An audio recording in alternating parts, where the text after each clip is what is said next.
요약적으로 정리해주는 문장입니다. 그렇죠? 여러분들 문장에 감탄하고 글에 감동할 수 있어야 됩니다. 그래야 좋은 글을 쓸 수 있는 겁니다. 여러분도 이런 문장을 써볼 수 있어야 됩니다. 마음에 드는 문장이 있다면 밑줄도 그어보고요. 그리고 또 베껴도 써보고요. 그 과정에서 문장 구조가 어떻게 되는지 파악해보고요. 그래서 여러분들도 그런 문장을 구사해보려고 노력도 해보고 비슷한 다른 문장도 만들어보는 과정들이 있다면 글은 좋아질 수밖에 없습니다. 언어영역 공부를 할 때도 마찬가지입니다. 언어영역에 나오는 많은 제시문들이 여러분들 글쓰기에 도움이 되는 아주 좋은 글들이 있습니다. 그런 글들 중에 마음에 드는 문장이 있다면 밑줄도 쳐보고 또 베껴도 써보고 그리고 그 문장 구조를 이해해서 자기 것으로 만들어보는 그런 노력들이 필요합니다. 그런 노력들이 여러분들의 글을 한 발씩 한 발씩 나아지게 만듭니다. 글은 어느 순간 갑자기 깨달아서 확 느는 경우도 있지만 거의 대부분의 경우 어때요? 그런 갑자기 느는 기회조차도 엉덩이가 무겁고 오랫동안 글을 쓰기 위해서 노력해본 사람들에게 찾아오는 겁니다. 잊지 마시기 바랍니다. 금강산에 다녀오지 않더라도 우리는 능히 그것을 할 수 있다. 겸재가 화폭에서 금강산의 봉우리와 바위, 해금강의 잔물결들은 생성과 전환을 거듭하는 진행형의 생명체로서 약동한다. 그렇죠. 겸재정선의 금강전도가 지금까지 남아서 전하지요. 그리고 그 화폭 속에서 인왕산 치마바위는 얼마나 장엄한 것이며 인왕제색도가 또한 있지요. 서울 남산 봉우리에 떠오르는 아침해는 얼마나 사랑스럽고 인문적인가. 강토는 헐벗은 야산의 남루와 빈곤조차도 인간에게 사무치게 해서 그 남루로 삶의 내용을 삼게 한다. 그렇습니다. 이것이 자연의 아름다움입니다. 인간의 남루함과 인간의 빈곤과 인간의 가난과 이런 것들조차도 자연 안에 묻혀 있을 때는 아름다울 뿐입니다. 그러니 금강산이 다른 자연에 비하여 비교급으로 아름답다고 얘기할 수는 없을 것이다. 지금 그 얘기가 여기까지 쫙 내려온 겁니다.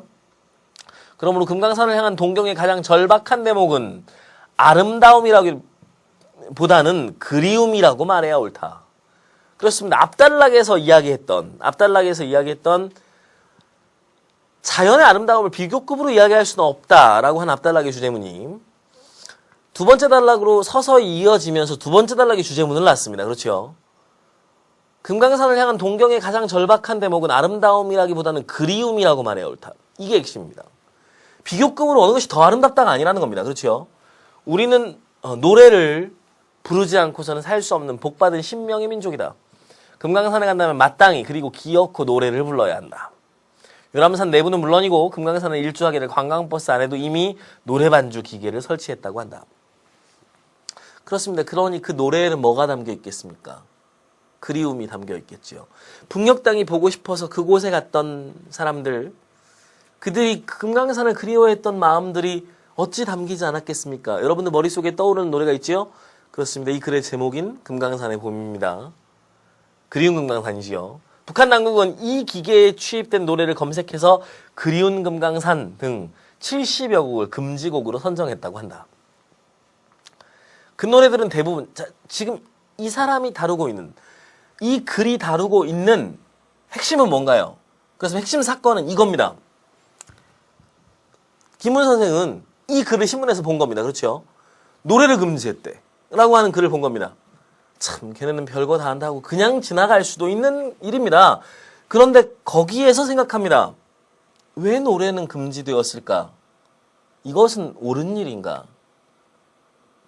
금강산이 우리에게 어떤 의미였던가? 까지 내려가는 겁니다. 그렇죠? 그래서 그것으로부터 글을 시작하는 겁니다. 생각의 깊이가 다릅니다. 그렇죠? 이 하나의 사건을 보고 금강산이 우리의 민족에게 갖는 또 우리의 역사 속에서 갖는 의미까지를 조망해내는 것으로 사고는 내려갔고 거기로부터 글은 시작했습니다. 그렇죠. 그리고 오늘날 금강산의 현실 또 금강산의 아름다움 자체에 대한 이야기로부터 정작 얘기하고 싶은 대목으로 이제서야 왔습니다. 보죠. 그 노래들은 대부분 미수복강토에 대한 그리움을 카키색 정서의 바탕에서 노래한 뽕짝가요들이다. 예. 여러분들 그리운 금강산의 가사를 기억하고 있는 친구들이 있을지 모르겠습니다.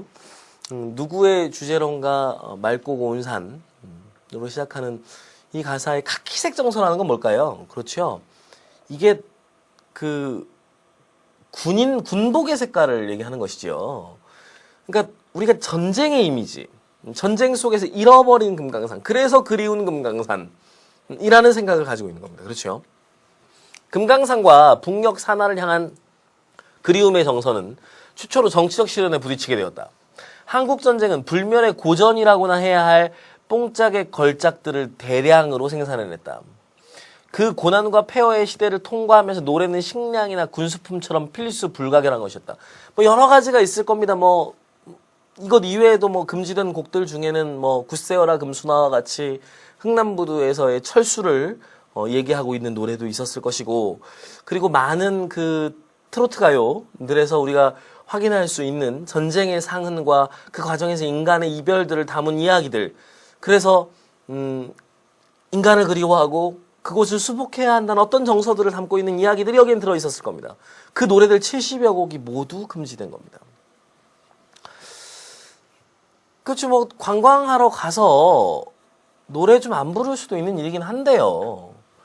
그런데 여기에 대해서 지금 주목하고 있는 이유가 있을 겁니다. 전선이 밀리고 밀릴 때마다 노래의 걸작들은 태어났다.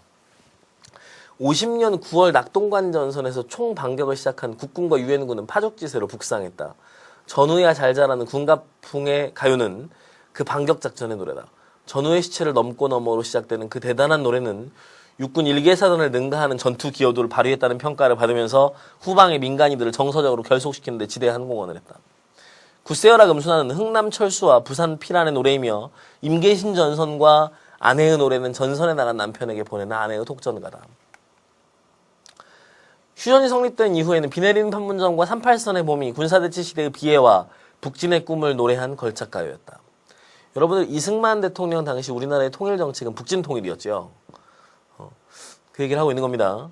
두 박자의 편안함으로 전개되는 그 트로트풍의 노래들은 이념을 인생론으로, 비극을 위안으로, 현실을 숙명으로 치환하면서 한 시대의 대중적 정서의 바탕을 카키색으로 물들이는데 대체로 성공했다.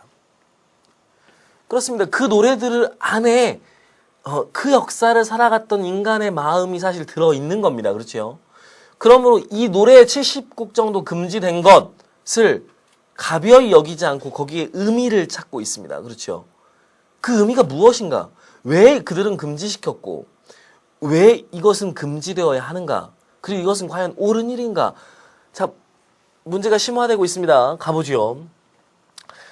두 박자는 두 박자에 대한 회의를 불가능하게 할 만큼 편안했고 단순했으며 그 두 박자의 카키색 정서는 아직도 유효하고 강력하다. 우리는 금강산에서 그렇게 두 박자로 전개되는 전쟁과 분단의 뽕짝을 노래할 수 없게 되었다. 전우야 잘 자라나 38선의 봄을 노래 부르면서 금강산에 갈 수가 없게 되었다. 북한 당국의 금지곡 선정은 남한 관광객들의 바탕에 깔려있는 그리움의 카키색 정서를 용납치 않겠다는 정치적 결정